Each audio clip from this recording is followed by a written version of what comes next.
tentang asal mula Kampung Ketilang.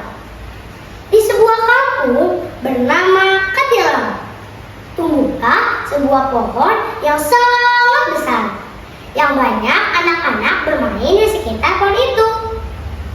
Nama pohon besar itu bernama Ketilang. Sore itu, seperti biasanya, anak-anak bermain kejar-kejaran dan terkadang bermain petak umpet di sekitar pohon ketilang. Ketika selesai bermain, anak-anak merasa penasaran. Kenapa ya ada pohon sebesar ini?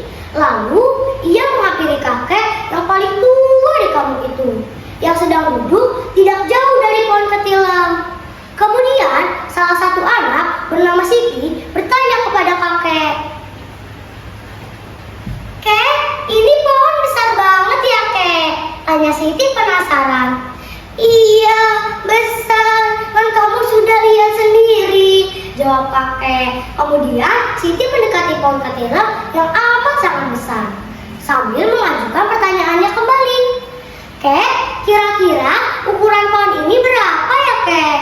Sambil mengelus kepala yang gundul, kakek menjawab, "Waduh, untuk ukuran kakek tidak tahu pasti, tapi diperkirakan diameter pohon tersebut 3 kali pelukan orang dewasa." Mendengar jawaban kakek, anak itu makin kagum, lalu memeluk pohon besar itu. Meski dia sadar bahwa tangan kecilnya sangat tidak mungkin mengukur diameter pohon ketilang yang sangat besar. Kemudian, sambil tersenyum, Siti mempunyai ide bagus. Lalu ia memanggil kakek. "Coba kakek peluk pohon itu," minta Siti. "Buat apa, Cu?"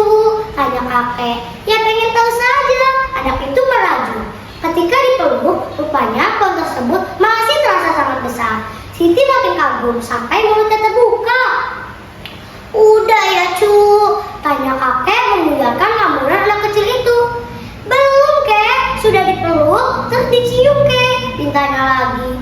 "Lah, buat apa lama-lama?" tanya kakek. "Ya sebagai wujud tanda cinta kita, Kek, sama ciptaan Tuhan, Kek," terang anak kecil itu. "Ya enggak gitu juga kalau cinta dengan alam, bukan dipeluk dan dicium, tapi juga dijaga dan dirawat," jelas kakek. "Seperti orang-orang ya, Kek, merawatnya dengan menaruh sesajen di pohon ini," tanya Siti penasaran.